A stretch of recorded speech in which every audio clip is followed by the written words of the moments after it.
what the text of the actual affirmative team's plan says is a lot different than what they're saying it says. We're going to actually see that if you allow this to happen, it's actually going to cause way more damage than any benefit. They have this conception that downstream and upstream should be treated equality. The fact of the matter is these businesses are not the same as people. When you actually look, one has more importance than the other, and that's why this decision is left to them. Because everything they do, and if they don't get their way and if they don't get their way in how it works, it actually ends up negatively impacting the company underneath them, the downstream companies. We see involving the downstream companies is only going to cause more damage.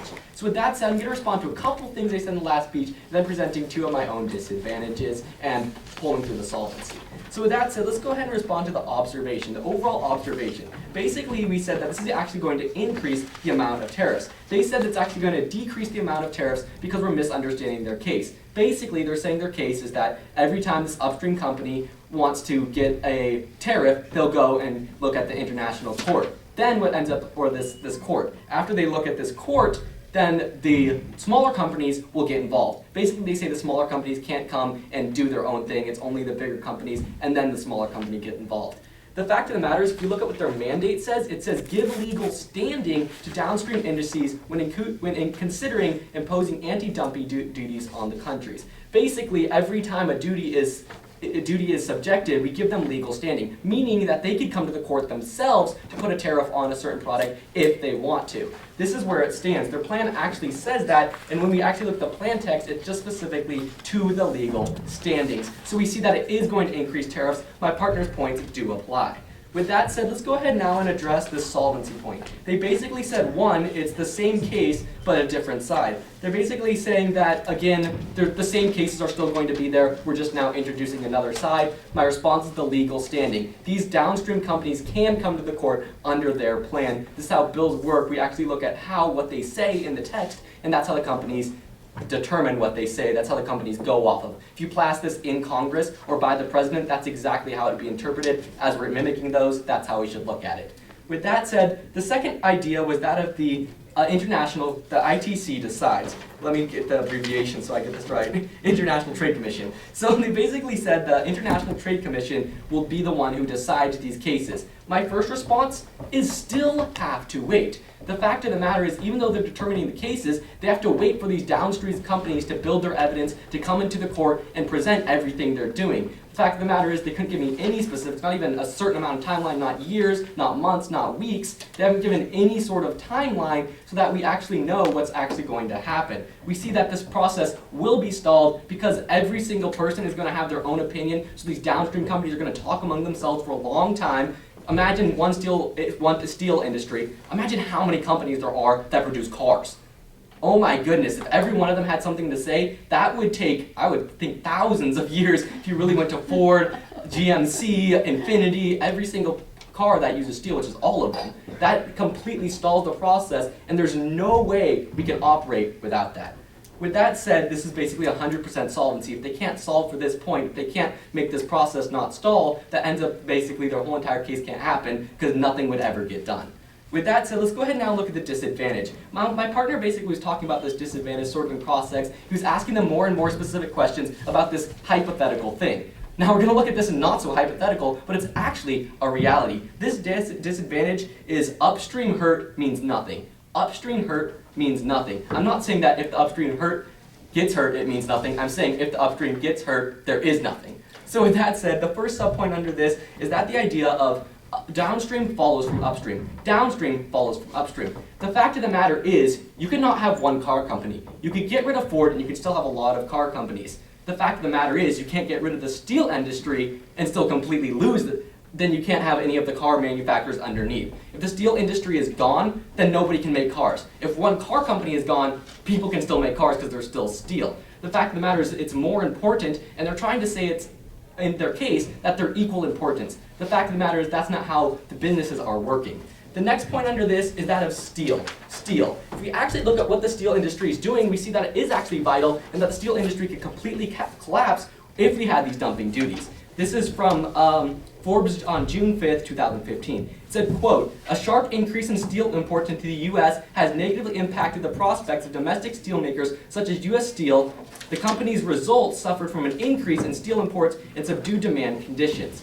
Basically, they talked about how we have tariffs on steel. The reason why we have tariffs on steel is this piece of evidence, because we know if it gets into the market, companies like U.S. Steel who have the steel and import it would go completely out of business. The fact of the matter is, if you have all these downstream companies interfering, that might not happen. They might win a case because now this court has to look at the two sides, not actually if the company will go out of business or not. They have to look at the small company too and see if that's going to be hurt. So they have to look at Ford, they have to look at Affinity, they have to look at all these different companies too. So what ends up happening is if this happens, if the big company is shut down, the impact to this is that nobody operates. Nobody operates. The fact of the matter is this creates a bigger economic decline, which ends up hurting us.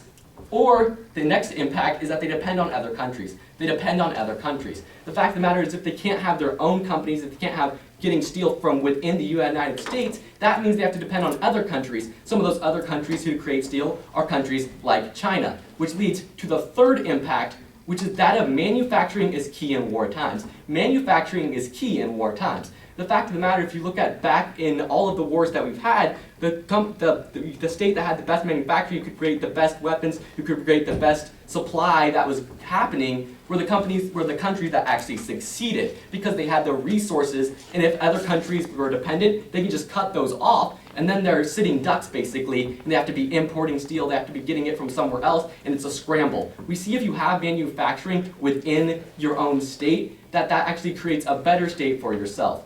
So when you look at the affirmative team's case, these companies are not actually equal because we see that the upstream, the downstream all need them. That's why they're called upstream and downstream. If you cut the dam in a water, I don't mean that in a curse, if you cut it in the water, then basically it stops the flow that's happening. And so that's why the upstream are considered first. That's why it's actually the law was instituted in the first place. So with that said, let's go ahead and look at one more disadvantage, which is that of a trade war. Trade war. The fact of the matter, I'm going to make this really simple, is that one, we have this idea of upstream companies. Basically, if downstream companies are now involved and can also deal with these legal standings and also implement tariffs, that means that the country that they're implementing tariffs on will also bring tariffs on us. We see that whenever we actually put tariffs on another country, they respond negatively a lot of time, like China, because they want to be the economic superpower. So like, you're going to tariff us, well, we're going to tariff you back too. And then what ends up happening is the US is like, well, you're going to tariff us, we're going to tariff you higher. And then basically it's a back and forth like between siblings. It's the exact same idea with countries, funny enough. So what this ends up leading to is an economic collapse, impact economic collapse. The reason behind this is if both countries continue to raise it, one country sooner or later is going to win. But the fact of the matter is both countries were damaged. You never want to start a war if you can avoid it. It's the same thing with lives. It's right here. It's the same concept for the economy. It's just an economic collapse instead of an actual livelihood collapse. So at the end of today's debate round, these companies are not equal. By passing it, it's only going to create dumping. Thank you.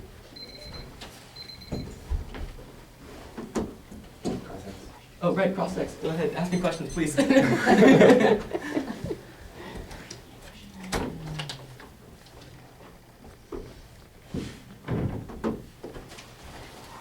Totally new. I was just like trying to fill that comfy chair. I was wondering what it felt like. Forgotten.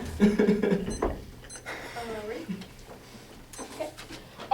Just a couple questions. First, can I have the evidence you read in the speech? Yeah, absolutely. Here you guys go. Do you want your own plan text after now? You can keep that. There. Okay, thank you. Now talking down into your disadvantage. First you talked about how the downstream hurt, there would be nothing. Did you read any evidence or something that linked that if they didn't get only one tariff, that they would go completely out of business as a whole industry? Excuse me, can you rephrase that question? Okay. Did you read any evidence that links that if they don't get a tariff from the anti-dumping, that the entire industry will go out of business?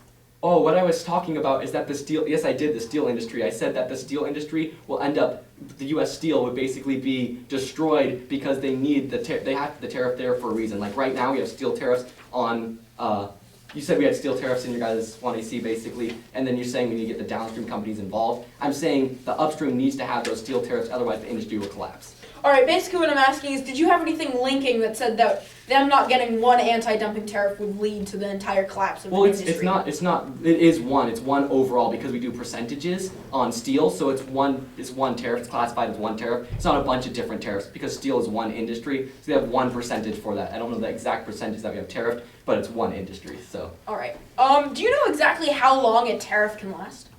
A tariff can last indefinitely. Okay, no further questions.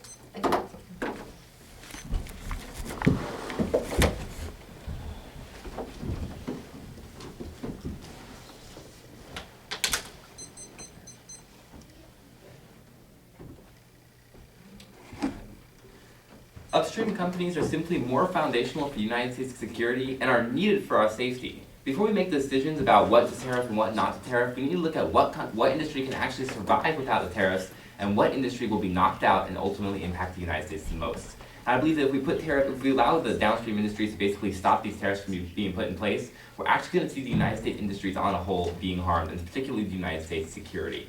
So I'm just going to be going down the case, kind of talking about all these points, and then talking a little bit more about my partner's disadvantages he brought up. First of all, the observation. I'd like to make this very, very clear. My partner already talked about how they have legal standing. I'd like to point out that the affirmative team might come up here and say, well, no, we didn't mean legal standing in that respect. We meant they're talking about just legal standing for upstream industries. However, it's important that we look back to their mandate, and it specifically says that they will just have legal standing in implementing anti-dumping duties. When we're talking about downstream industries, their mandate forces us to assume that they will be talking about that these downstream companies will be able to put dumping duties on other downstream industries and other downstream products. That's exactly what their mandate gives these downstream companies the authority to do. That's exactly what they would want to do because they don't want to have to compete with these industries. They want to stay in the domestic industry, stay basically comfortable without having to compete, without having to innovate. That's a very key point that we need to keep in mind throughout this round. Now moving to their harm, basically their response to my point of no quantification because the downstream industry is hurt. And they brought up a point about that. However, my response to this is under their harm one of an unbalanced policy. My rather point about no quantification. They said that the downstream industry is hurt right now, and my response to this is the upstream is foundational. The upstream industry is foundational. Now, if you look back to my partner's point, the upstream industry is actually very foundational for the United States' success as a country on a whole. So we can't just look at what industry is hurt more, we need to look at what one is more valuable for the United States on a whole, and I think it's very clear that the upstream industry is far more valuable. Moving on to the disadvantage one of innovation. Now, they basically said competition increases with plan. Now, one overall response to all their points on this was legal standing. Legal standing. This is under the disadvantage one of innovation that I brought to my first speech. Now, under their plan, these upstream industries or these downstream industries will have legal standing, meaning they can very easily block out all other downstream industry competition. When that happens, all of our subpoints are clearly going to happen. There's no competition, and that leads to the impacts. I would like to point out that the impacts of the stifled industry leading to the consumer hurt and the collapse of the industry were all unaddressed. They addressed the first parts of it by basically saying that there's a competition increase, but they didn't address the impacts that show that actually it's going to decrease. And because we can see that they will be able to stifle the competition, those are going to come about. Now moving on to my partner's arguments that he brought up in his last speech, specifically the disadvantage two of upstream hurt. And he talked about the United States steel industry. Now, particularly under his Impact 3, he talked about basically manufacturing needed in wartime. I'd like to bring up a scenario basically about how this would happen. Now, this is basically, you can tag this as flexibility needed. Flexibility needed.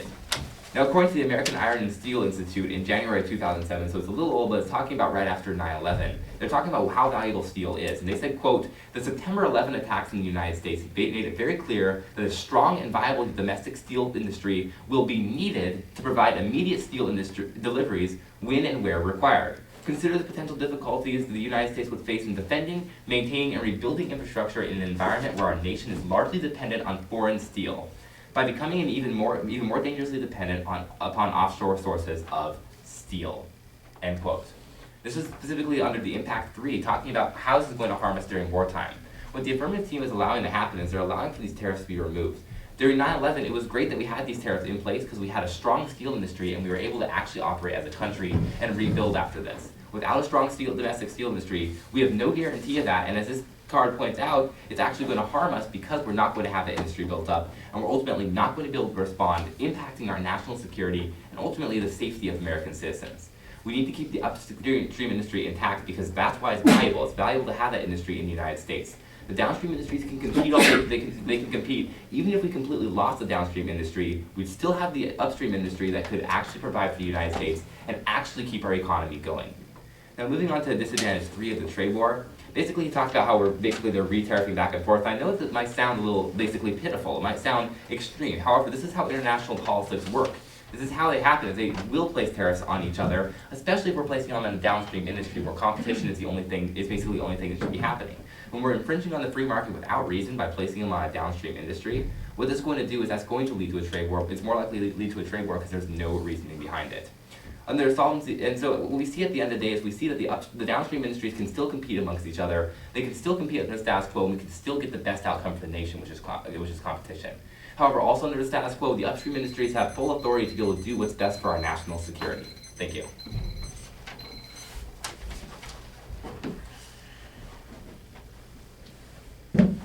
Starting affirmative prep time.